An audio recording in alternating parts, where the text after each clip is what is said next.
Hello dear friends, स्वागत है आपका यूरेका क्लासेस में। आज हम पढ़ने वाले हैं इकोलॉजी के बारे में कि इकोलॉजी क्या होती है और इसको हम कैसे पढ़ सकते हैं, हमारे पढ़ने का नज़रिया कैसे हो सकता है। वो बहुत ही एक बेसिक और इम्पोर्टेंट टॉपिक से हम शुरुआत करने वाले हैं, जिसको अपन कहेंगे इकोलॉजी।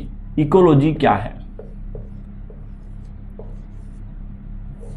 तो देखिए, इकोलॉजी क्या है उससे पहले कि मैं आपको बताऊं कि आप एक कल्पना करो, हमारे चारों ओर जो चीज़ घटित हो रही है, हमारे चारों ओर जो भी हो रहा है कि हम किस प्रकार से सनलाइट से इंटरेक्ट कर रहे हैं, किस प्रकार से हम खा रहे हैं, किस प्रकार से पी रहे हैं, हमारा किस प्रकार से दूसरी चीज़ों के साथ में इंटरेक्शन हो रहा है, वो सभी चीज़ें इसमें इकोलॉजी में आ जाती हैं। जैसे मैं आपको कहूँ कि इको का मतलब होता है सराउंडिंग एनवायरनमेंट, हमारे चारों ओर जो भी चीज़ें हैं वो इसमें इको में। और लोगोस का मतलब होता है टू स्टडी, यानी कि हम हमारे चारों ओर क्या क्या स्टडी कर सकते हैं, हम चारों ओर हमारे चारों ओर क्या क्या चलता है, उन सब चीज़ों के बारे में अपन पढ़ेंगे।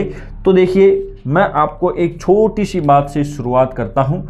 जैसे कि मान लो ये आप किसी बाहर जगह खड़े हो और खड़े खड़े आप इमेजिन कर रहे हो कि एक प्लांट है।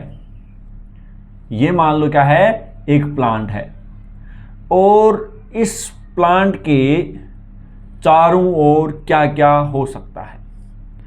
ये हमारा एक प्लांट हो गया।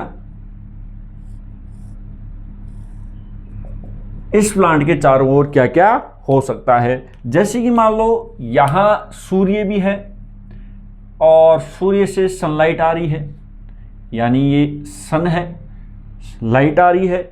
और इसकी मिट्टी के नीचे कुछ बैक्टीरिया हैं, सोइल है, ये मिट्टी है, और मिट्टी के नीचे क्या हो सकते हैं, कुछ बैक्टीरिया हो सकते हैं। और यहां कोई बर्ड्स हैं, कोई इंसेक्ट्स हैं, बर्ड्स हो गए, इंसेक्ट्स हो गए। दूसरा मान लो कोई खरगोश हो गया,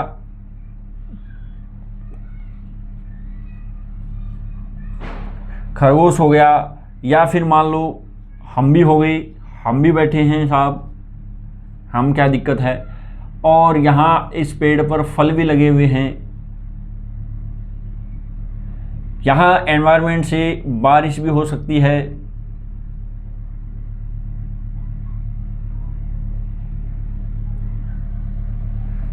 अब देखिए, ये एक प्लांट है और ये प्लांट अपना काम कर रहा है, सनलाइट की प्रेजेंस में फोटोसिंथेसिस कर रहा है, फूड बना रहा है। फूड बना करके यहाँ पूरी बॉडी के अंदर सप्लाई कर रहा है, नीचे से न्यूट्रिएंट्स का एब्जॉर्प्शन कर रहा है, न्यूट्रिएंट्स को ऊपर की तरफ खींच रहा है, पानी को ऊपर की तरफ खींच रहा है। यहाँ पर ये छोटे छोटे बैक्टीरिया हैं, ये नाइट्रोजन को फिक्स करके अमोनिया में कन्वर्ट करके प्लांट बॉडी को दे रहे हैं, जिससे प्लांट बॉडी डिफरेंट टाइप की स्ट्रक्चर्स का फॉर्मेशन कर रहा है। फाइनली एक बहुत बढ़िया प्लांट बन गया। बहुत बढ़िया प्लांट बनने की वजह से उसके ऊपर पत्तियां बन गई, उसके ऊपर फल लग गए। उसके बाद में ये बर्ड्स हैं, ये मान लो फलों को खा रहा है, आराम से इस पर सर्वाइव कर रहा है। ये इंसेक्ट्स हैं, हो सकता है फलों को खा रहे हैं या पत्तियों को खा रहे हैं। यहाँ पर ह्यूमन बैठा है, मान लो छाया में बैठा है, फलों को खा सकता है। ये खरगोश है, ये पत्तियां नीचे गिर गई तो इन पत्तियों को खा करके अपना पेट भर रहा है। तो इस प्रकार से ये एक पूरा मैनेज्ड सिस्टम चल रहा है। चारों ओर से क्या हो रहा है, मैनेज सिस्टम चल रहा है। जैसे कि मान लो यहाँ लोइन आ गया, तो ये लोइन क्या करेगा, ये एक शेर आ गया और शेर इस खरगोश को खा जाएगा। या फिर मान लो एक कुत्ता आ गया, कुत्ता इस खरगोश को खा जाएगा। इस प्रकार से चारों ओर से क्या कर रहा है, एक मैनेज सिस्टम चल रहा है। इसको अपन इकोलॉजी बोल सकते हैं। इकोलॉजी बोलने से मेरा क्या मतलब हुआ कि सबका आपस में इंटरेक्शन चल रहा है, और सबका आपस में इंटरेक्शन चलना, इसकी स्टडी अपन किस में करते हैं, इको सिस्टम में करते हैं। इसको अपन क्या देते हैं, इकोसिस्टम। इकोसिस्टम का वही बात है, इको का मतलब सराउंडिंग एनवायरनमेंट, सिस्टम का मतलब एक मैनेज्ड वे में काम चल रहा है। यानी कि सराउंडिंग एनवायरनमेंट में पूरा सिस्टम मैनेज्ड है। किसी को कोई खा के पेट भर रहा है, इस पक्षी को है, वो हो सकता है कि वो दूसरा जानवर खा जाएगा, इस इंसेक्ट को एक पक्षी खा जाएगा। इस प्रकार से आपस में चारों ओर से सिस्टम चल रहा है। इसको अपन क्या नाम दे सकते हैं, इकोसिस्टम नाम दे सकते हैं। क्या नाम दे सकते हैं, इकोसिस्टम। अब इस इकोसिस्टम में आपको एक चीज दिखाई दे रही है कि यहां पर जैसे सनलाइट है, यहां पर सनलाइट है,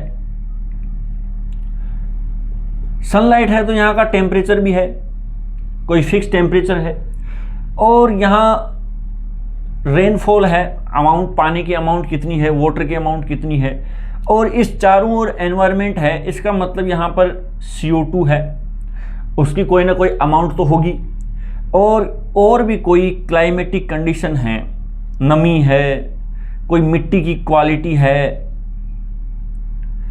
ये सब का इंपॉर्टेंट रोल है। टेम्परेचर है, फिक्स टेम्परेचर में, अलग अलग टेम्परेचर में क्या होगा, अलग अलग प्रकार के प्लांट उगेंगे। सनलाइट अगर ज़्यादा होगी तो फोटोसिंथेसिस बढ़िया होगा, सनलाइट कम होगी तो वहाँ पर अलग प्रकार के प्लांट होंगे। CO2 की कंसंट्रेशन अगर ज़्यादा है तो वहाँ पर बढ़िया फोटोसिंथेसिस होगा, और ज़्यादा होगी तो वो पोल्यूटेंट की तरह काम करेगा। सॉइल की क्वालिटी अगर बहुत बढ़िया है, अपन जानते हैं कि अलग अलग प्रकार की मिट्टी होती है, अपन बोलते हैं बलुई मिट्टी, दोमट मिट्टी, काली मिट्टी, चिकनी मिट्टी, इस प्रकार से सॉइल की क्वालिटी अलग अलग है। और अगर सॉइल की क्वालिटी अलग अलग होगी तो वहाँ पर अलग अलग प्रकार के प्लांट होंगे। इनको अपन बोलते हैं एबायोटिक फैक्टर। ये क्या हो गए, एबायोटिक फैक्टर। इसको क्या बोल दिया, एबायोटिक फैक्टर। यानी कि इकोलॉजी के अंदर या इकोसिस्टम के अंदर हर चीज एक फैक्टर है। कोई भी चीज इंटरेक्ट हो रही है, हर चीज क्या है, एक फैक्टर है, और उसमें जीव नहीं है, और जीव नहीं है तो उसको अपन क्या बोल देंगे, एबायोटिक फैक्टर। लेकिन ध्यान रखना, एबायोटिक फैक्टर का भी बहुत ज़्यादा इंपॉर्टेंट रोल होता है। यानी कि अगर सनलाइट नहीं होगी तो फोटोसिंथेसिस नहीं होगा, हम जहाँ जीव जानवर पैदा ही नहीं होंगे तो बायोटिक फैक्टर आएंगे नहीं। तो पहले कौन आएगा, एबायोटिक फैक्टर। यहाँ इन एबायोटिक फैक्टर से ये एक पौधा है वो अपना काम करना शुरू कर रहा है, और ये पौधा अपना काम करना शुरू कर रहा है। तो यहाँ पर अपन देख पा रहे हैं कि बर्ड्स हैं, ह्यूमन है, रेबिट है, लोइन है, इंसेक्ट्स हैं, बैक्टीरिया हैं, ये सब चीज़ें कर रही हैं। तो देखो, सबसे पहले इसमें लाइफ की शुरुआत कहाँ से होती है, प्लांट से, और प्लांट से शुरुआत होती है तो अपन उसको बोल देंगे प्रोड्यूसर। प्लांट से शुरुआत होती है तो इसको अपन क्या बोल देंगे, प्रोड्यूसर। क्योंकि प्रोड्यूसर क्यों बोल रहे हैं, प्रोड्यूसर हम इसलिए बोल रहे हैं क्योंकि ये खुद अपना भोजन बना रहा है, एबायोटिक फैक्टर से अपना भोजन बना रहा है, तो उसको अपन क्या बोल दिया, ये प्रोड्यूसर है भाई। अब इसके बाद में प्रोड्यूसर इस प्लांट को खा करके ये खरगोश अपना पेट भर रहा है आराम से, और खरगोश अपना पेट भर रहा है तो इसको क्या नाम दे दिया, हार्बीवोरस। इसको नाम दे दिया हार्बीवोरस, यानी कि इसको अपन बोलते हैं कंज्यूमर। इसको क्या नाम दे दिया, कंज्यूमर, यानी कि उपभोक्ता। क्या कर रहा है, उपभोक्ता है। कंज्यूमर के अंदर हमने कहा कि ये भाई कंज्यूमर है। अब इस खरगोश को दूसरा शेर खा गया या कुत्ता खा गया, इसका मतलब इस शेर या कुत्ते को अपन क्या नाम दे देते हैं, सेकेंडरी कंज्यूमर, या फिर नाम दे दिया कार्निवोरस। इसको क्या नाम दे दिया, कार्निवोरस, यानी कि खरगोश को ये खा गया, ये कार्निवोरस हो गया। और फाइनली शेर मर जाएगा। शेर मर जाएगा तो ये मिट्टी में मिल जाएगा, ये बैक्टीरिया इसका डिग्रेडेशन कर देंगे। इसका मतलब क्या हो गया कि ये सब कुछ क्या हो गया, डिग्रेडेशन हो रहा है, तो ये टॉप चीजें हो गई, तो इसको अपन बोलते हैं डीकम्पोजर। इनको अपन क्या नाम दे दिया, डीकम्पोजर। इसका मतलब क्या हो गया कि यहाँ पर ये चारों ओर चीज़ें चल रही हैं, इन सब चीज़ों को हम बोल देते हैं कि भाई इसमें सब में लाइफ है, इसीलिए ये हैं अपने बायोटिक फैक्टर। ये अपना कौन हो जाता है, बायोटिक फैक्टर। ये लो जी, ये कौन हो गया, बायोटिक फैक्टर हो गया। चीज़ें एकदम मैनेज वे में चल रही है। उसके बाद में हम ये देखते हैं कि इकोसिस्टम में किस किस प्रकार से अपन क्या क्या स्टडी करते हैं। एक बायोटिक फैक्टर हो गया, एक एबायोटिक फैक्टर हो गया। इसके बाद में अपन देखेंगे कि यहाँ पर इन सब चीज़ों के बीच में इंटरेक्शन चल रहा है, उसका भी तो एक क्राइटेरिया है, उसका भी तो फिक्स काम है। जैसे कि मैं आपको कहूँ, एक एग्जाम्पल दूँ। एग्जाम्पल ये है बच्चों कि यहाँ पर कुछ बैक्टीरिया रह रहे हैं, और ये बैक्टीरिया रह रहे हैं, ये प्लांट को नाइट्रोजन को फिक्स करके दे रहे हैं, और नाइट्रोजन को फिक्स करके दे रहे हैं, इसका मतलब प्लांट इनको शुगर दे रहा है, दोनों को एक दूसरे से फायदा हो रहा है। तो यहाँ पर इकोलॉजिकल इंटरेक्शन भी हो रहा है एक दूसरे के साथ, सब चीज़ें क्या है, एक दूसरे पर डिपेंडेंट हैं। हम ये कह सकते हैं कि सारा सिस्टम जो है वो किस पर डिपेंड रहता है, प्रोड्यूसर्स पर, और सारा सिस्टम प्रोड्यूसर्स पर डिपेंड रहता है। इसका मतलब इंटरेक्शन हो रहा है, सारी स्पीशीज हैं वो एक दूसरे को प्रभावित कर रही हैं। उस प्रभाव में हम अपन देखेंगे कि ये प्रभावित किस प्रकार से कर रही हैं, कि इन सब चीज़ों के बीच में एक दूसरे की वजह से फायदा हो रहा है, या एक दूसरे के अंदर लड़ाई हो रही है, या एक को फायदा हो रहा है एक को नुकसान हो रहा है, या फिर एक कंप्लीटली खत्म हो गया दूसरा खत्म हो गया, उसके बेसिस पर अपन इसमें नाम देते हैं। जैसे कि मैं मान लो कहूं कि यहां पर ये बैक्टीरिया है, बैक्टीरिया इसको नाइट्रोजन फिक्स करके दे रहा है, और बैक्टीरिया नाइट्रोजन फिक्स करके दे रहा है, बदले में ये जो प्लांट है इसको शुगर दे रहा है। इसका मतलब इसको सिम्बायोसिस नाम दे दिया। इसको क्या नाम दे दिया? सिम्बायोसिस, कि भाई यहाँ पर एक दूसरे की वजह से दोनों में मदद हो रही है, तो इसमें नाम दे दिया सिम्बायोसिस दे दिया। अब यहाँ पर मान लो दो पक्षी आ गए, और दो पक्षी आ गए तो इसका मतलब क्या होगा कि एक फल है, दो पक्षी हैं, एक दूसरे से लड़ेंगे, सेम स्पीशीज के मेंबर हैं, एक दूसरे से लड़ेंगे, तो इसका मतलब ये यहाँ पर क्या हो जाएगा? कंपटीशन हो जाएगा। ये इंटरेक्शन किस प्रकार का हो जाएगा?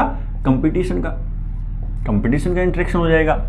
या फिर ऐसा भी हो सकता है, ऐसा भी इसमें हो सकता है कि ये लोइन है वो इस खरगोश को खा गया, पूरी तरीके से खा गया, इसका मतलब ये क्या हो गया? प्रीडेशन हो गया।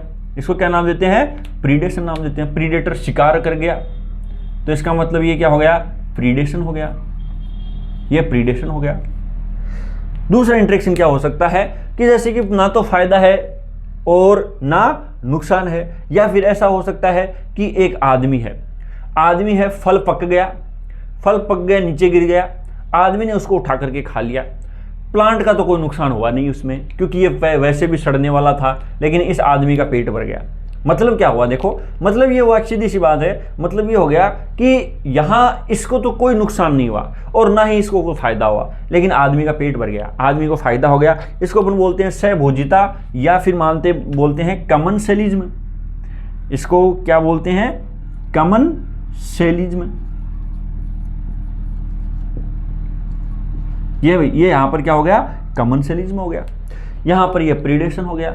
और यहां पर ये ऐसा हो सकता है कि ये बैक्टीरिया है, ये सबको डिग्रेड कर रहे हैं, मतलब फाइनली ये भी मरेगा, सब मर के मिट्टी में मिलेंगे, उन सबको डिग्रेड करेंगे। इसका मतलब ये क्या कर रहे हैं? डिकम्पोजिशन कर रहे हैं। ये क्या कर रहे हैं? डिकम्पोजिशन कर रहे हैं। या मान लो इसमें मिट्टी में कुछ ऐसे बैक्टीरिया हैं जो इस प्लांट को बीमारी फैला रहे हैं, इस प्लांट को नुकसान पहुंचा रहे हैं, और इस प्लांट के अंदर रह करके क्या कर रहे हैं? नुकसान पहुंचा रहे हैं, लेकिन प्लांट को इनसे कोई फायदा नहीं हो रहा, और ये क्या कर रहे हैं? अपना फायदा ले भी रहे हैं, बदले में प्लांट को नुकसान भी पहुंचा रहे हैं। तो हम इसको बोल देते हैं भाई ये क्या है? पैरासाइट है, परजीवी। ये क्या है? पैरासाइट या परजीवी है।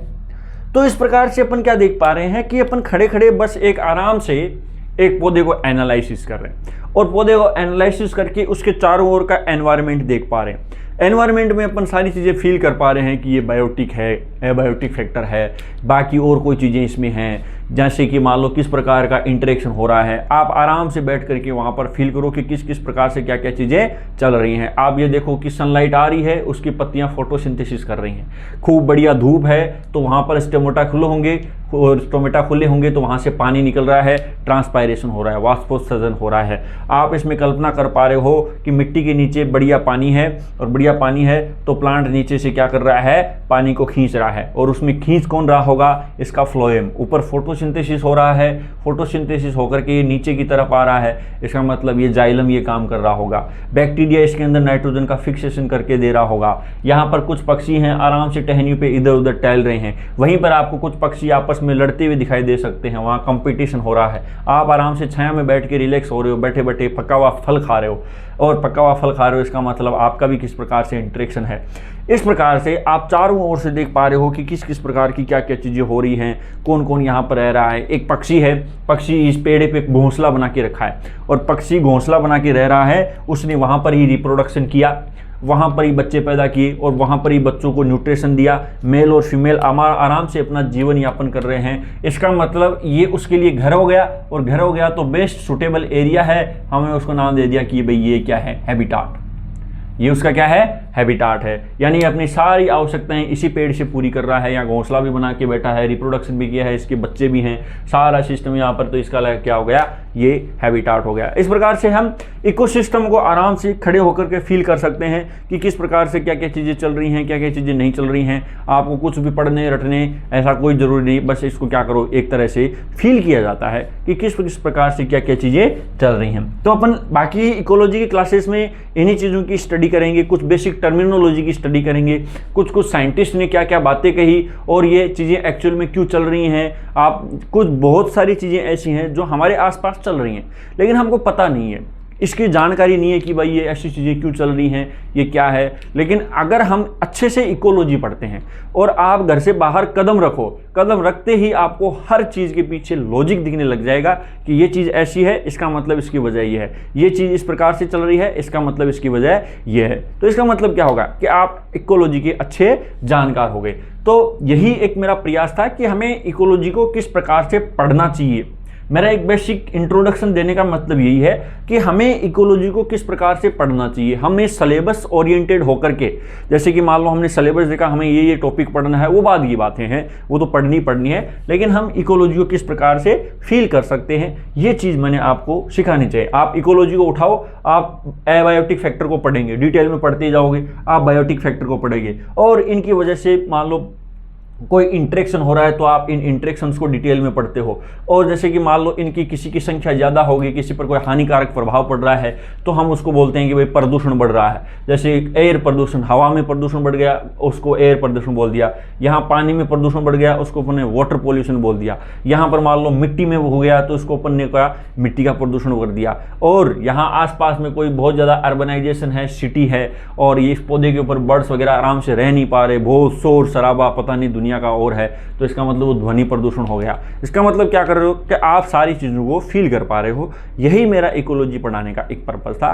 तो अपन इकोलॉजी के बाद में टॉपिक में जरूर पढ़ेंगे, इकोलॉजी को अपन कंटिन्यू करेंगे, लेकिन यहाँ पर आप इकोलॉजी को आराम से फील करें। इसका मतलब ये नहीं है कि इस वीडियो को देख करके आप इसके अंदर रटते रहो ये पढ़ाया ये पढ़ाया। मेरा मतलब सिर्फ ये है कि आप इससे भी अलग होकर के आराम से फील करो। हो सकता है कि आपके दिमाग में भी इससे भी कोई अलग नई चीज़ आ जाए। तो थैंक यू सो मच, हम मिलते हैं नेक्स्ट वीडियो में।